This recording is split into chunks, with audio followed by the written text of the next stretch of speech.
Hey Rebel Rouser, I'm Alan Voivod and this is Star Wars 7x7, your daily dose of Star Wars joy. And thank you so much for joining me for it.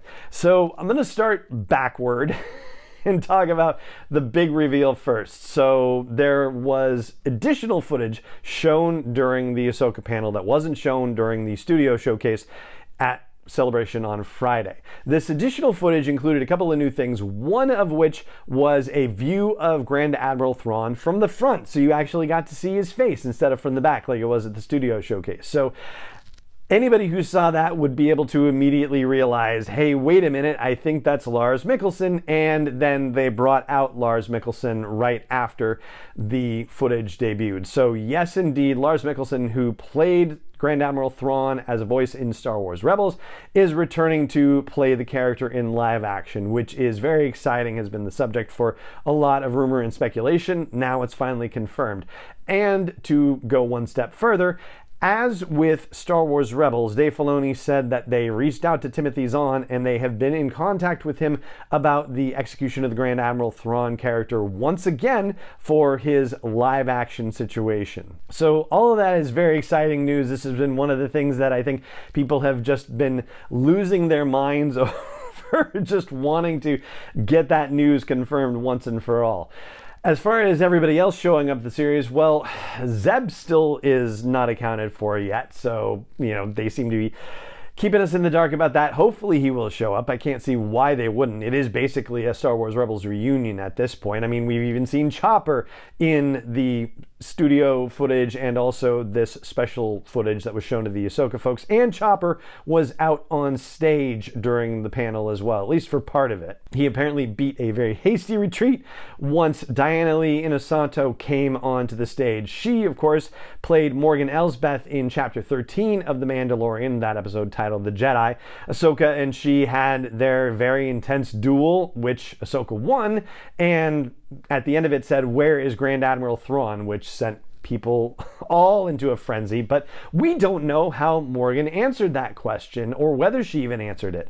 So now we're going to find her in the series, and apparently she's being described as exceedingly loyal, just undyingly loyal to Grand Admiral Thrawn, but beyond that, like, we don't necessarily know anything. We are going to find out more about her, though. We are going to get into her backstory according to the panel. We also had two other folks who have been rumored to be associated with the show, but it's not yet been confirmed. Now they're officially confirmed. Ray Stevenson and Ivana Sakno.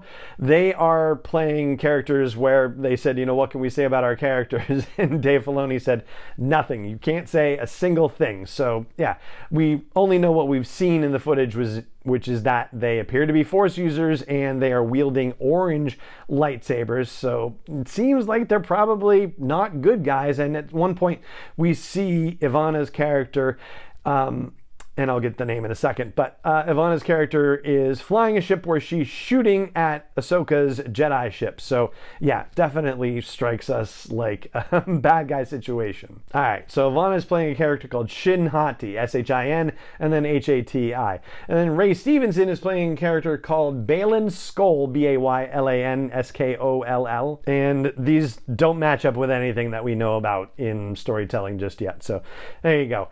Ezra has also not shown up in the footage any more than he did in what they showed at the studio showcase, which was just a hologram image of him. We don't even know if that's an active hologram image situation or if it's just, you know, a photographic type of representation of him. We also found out that Mary Elizabeth Winstead, you know, she's been officially confirmed as Hera. She was, as of yesterday with the studio showcase, she talked about Hera's dual role as a leader in the New Republic, but also as sort of a maternal figure as well, and being able to balance those two roles. And they also talked about Ahsoka as being essentially still, you know, kind of a stubborn character, but still embodying a lot of the traits that you might associate with the Jedi, even though she does not associate with the Jedi. It is interesting that they, you know, do, you know, the whole warrior, outcast, rebel, Jedi situation in those little, you know, story card inserts in the trailer.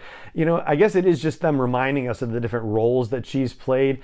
Ending on Jedi, I felt like, oh, are we, you know, back to her being a Jedi? I don't know. I feel like it, you know, might have been cool to switch the order around a little bit. This is just, you know, my little nitpicky stuff. But yeah, I had a moment where I was like, are they trying to tell us that she's going back to the ways of the Jedi? She, you know, is still in touch with Luke Skywalker, so yeah, I don't know. We also know that she, kind of like Carson Teva in The Mandalorian, senses that there is some kind of threat building in the Outer Rim, and nobody else around her seems to get what's going on. Nobody seems to have the same sense of alarm that she does about things. And they also talked about how she is not necessarily going to jump to the conclusion that Thrawn is dead just because he's been, you know, missing in action for multiple years. It's entirely possible that he's still kicking around, and she needs to find out one way or the other. And then, you know, there's also the question of Ezra and what happened to him. And of course, as we saw at the end of Rebels, their fates seem to have been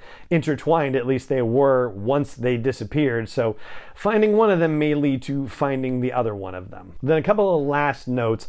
One of the things that Dave Filoni talked about was how he was running through the lines with Rosario Dawson. And this has been sort of a recurring theme in panels that are focused on Star Wars storytelling this year, about how whoever's writing a particular series has been actively involved with the folks behind the scenes and in front of the camera too, like the actors in the case of Filoni and Dawson, like talking about every line Ahsoka has, or, you know, Tony Gilroy talking about how he closely collaborates with Luke Hull, his production designer for Andor, so that, you know, he doesn't necessarily start writing until he has a clear sense of what the environments look like, which is led by production design. Then there's also the Jedi architect droid professor, who is, you know, somebody who appeared in the Clone Wars and helps younglings build their lightsabers after they find their kyber crystals. He's voiced by David Tennant, and David Tennant is returning to voice that character once again for the series. And the last note is that Kevin Kiner, who does the scores for, you know, pretty much all of the animated series, at least he did for Bad Batch and Rebels and the Clone Wars. I don't think he did for Resistance though. I think that was somebody else. But anyway, he is going to be scoring the Ahsoka series with just a little bit of an assist from Ludwig Göransson, because Ludwig Göransson did some music for Ahsoka specifically in that Mandalorian episode. So themes are going to come through into the score that Kevin Kiner develops for the whole series, or the whole season, if we in fact get a second season, which would be lovely. And certainly Rosario Dawson is on the record as saying she wants to see that happen. So yeah, there you go. That right there is all the news that's fit to print about the Ahsoka panel. That was the headline panel at Star Wars Celebration Europe on Saturday, and that is going to do it for this episode of the show. It just remains for me to say thank you so much for joining me for it, as always, and may the Force be with you wherever in the world you may be. Star Wars 7x7 is not endorsed or sponsored yet by Lucasfilm Limited, Disney, or 20th Century Fox, and is intended for entertainment and information purposes only. Star Wars, the Star Wars logo, all names and pictures of Star Wars characters, vehicles, and any other Star Wars related items are registered trademarks and/or copyrights of Lucasfilm Limited, or their respective trademark and copyright holders. May the Force be with them. All original content is copyright 2021 by Star Wars 7x7. We hope you love it.